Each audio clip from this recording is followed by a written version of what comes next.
Anda tak tahu siapa? Kalau tak tahu, maka tak kenal. Kalau tak kenal, maka tak cinta.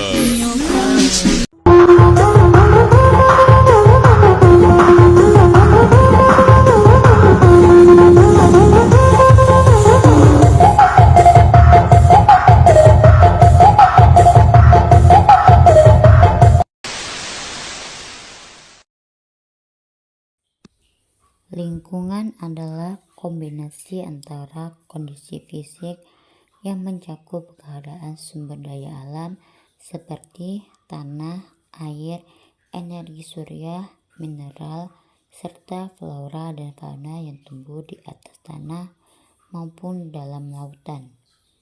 Dengan kelembagaan yang meliputi ciptaan manusia seperti keputusan bagaimana menggunakan lingkungan fisik tersebut. Lingkungan juga dapat diartikan menjadi segala sesuatu yang ada di sekitar manusia dan dapat mempengaruhi perkembangan kehidupan manusia. Lingkungan sendiri terdiri dari komponen abiotik dan biotik.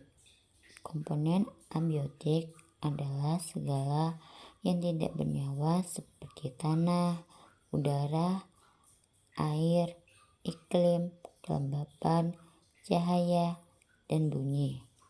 Sedangkan komponen biotik adalah segala sesuatu yang bernyawa seperti tumbuhan, hewan, manusia, serta mikroorganisme.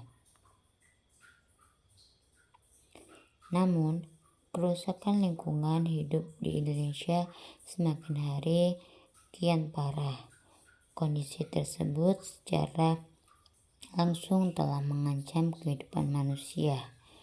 Tingkat kerusakan alam pun meningkatkan risiko bencana alam. Penyebab terjadinya kerusakan alam dapat disebabkan oleh dua faktor, yaitu akibat peristiwa alam serta akibat ulah manusia sendiri. Kerusakan lingkungan hidup dapat diartikan sebagai proses deteriorisasi atau penurunan mutu lingkungan. Deteriorisasi lingkungan ini ditandai dengan hilangnya sumber daya tanah, air, udara, serta punahnya flora dan fauna liar dan kerusakan ekosistem.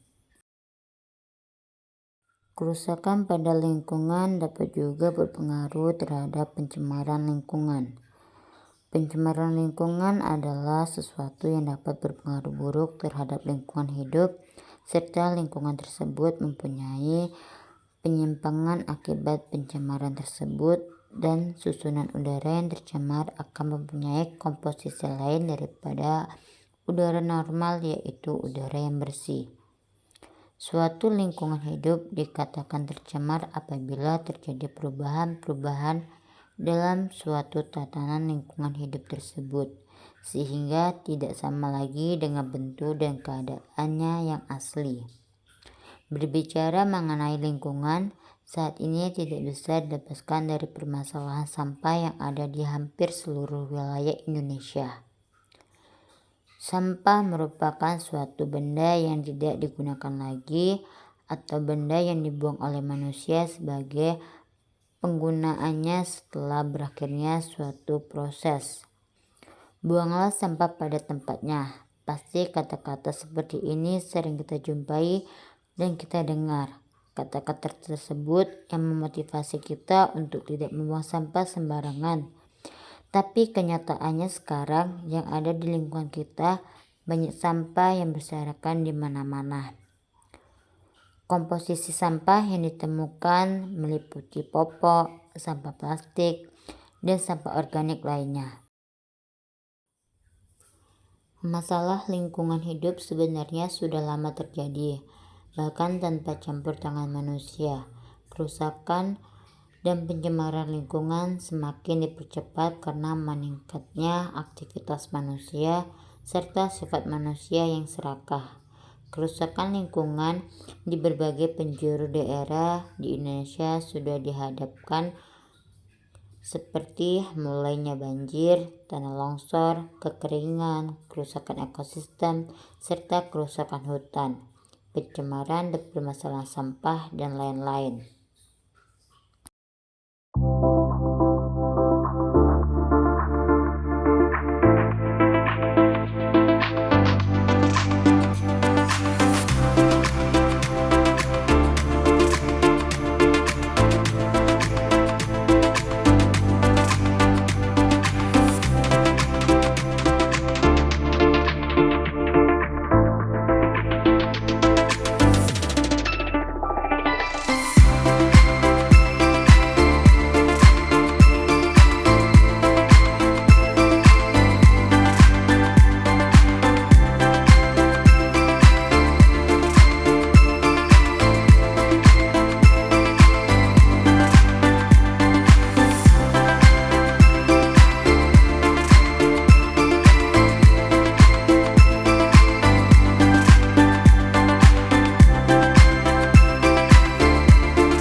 Bisa teman-teman lihat pada video saya. Di sini saya sudah berada di suatu daerah yang dimana di sebelah kanan serta di sebelah kiri saya terdapat banyak sekali sampah plastik yang berserakan serta menumpuk. Sampah adalah kegiatan manusia atau proses alam yang berbentuk padat atau semi padat dan dianggap tidak berguna lagi. Sampah dapat berasal dari berbagai sumber seperti rumah tangga, pertanian, perkantoran, perusahaan, rumah sakit, serta pasar. Berdasarkan Undang-Undang Nomor 18 Tahun 2008 tentang pengelolaan sampah, sampah dapat dibedakan menjadi dua jenis, yakni sampah organik dan sampah anorganik. Sampah organik adalah sampah yang berasal dari makhluk hidup seperti hewan, tanaman, dan manusia. Sampah organik dapat terurai secara alami dan bisa dimanfaatkan menjadi kompos. Contoh dari sampah organik adalah sisa makanan, daun kering, dan sayuran. Sedangkan sampah anorganik adalah sampah yang sangat sulit membusuk dan tidak dapat terurai, tetapi dapat didaur ulang menjadi sesuatu yang baru dan bermanfaat.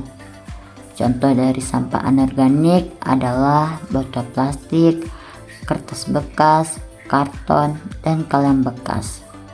Penanganan sampah yang tidak baik dapat berdampak buruk bagi kesehatan masyarakat, lingkungan, dan kehidupan sosial masyarakat secara keseluruhan.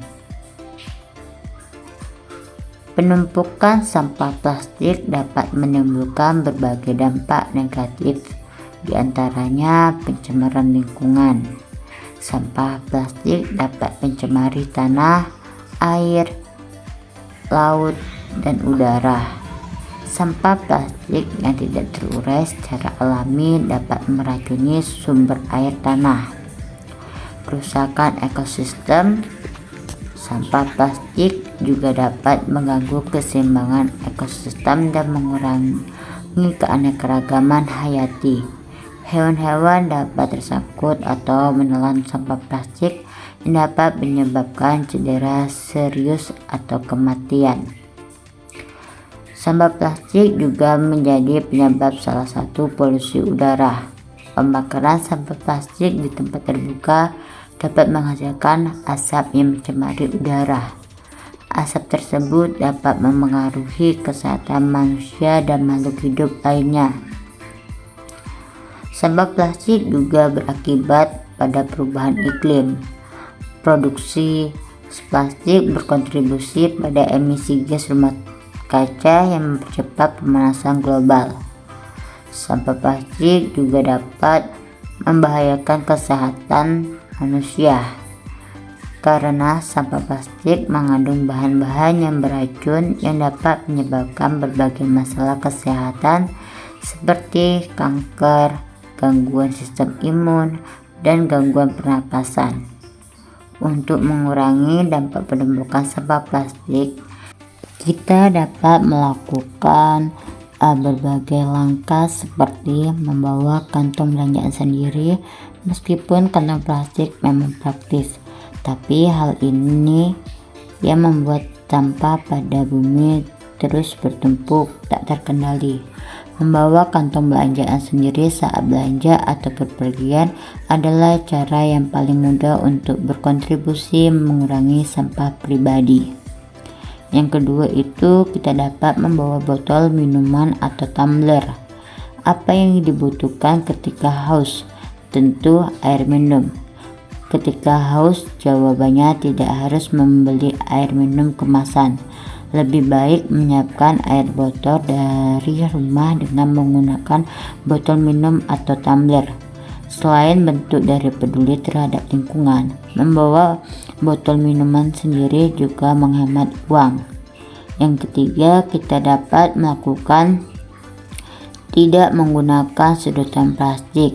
Sedotan plastik memang terlihat remeh, tapi bayangkan jika ribuan orang yang berpikir seremeh itu, tentulah sangat berdampak bagi lingkungan. Sekarang mulailah mengganti sedotan plastik dengan sedotan bambu atau kertas yang ramah lingkungan. Yang keempat, kita dapat menghindari membeli makanan dan minuman kemasan plastik. Usahakan jangan membeli produk dalam kemasan saset, tetapi belilah produk yang dikemas dalam ukuran besar untuk mengurangi sampah.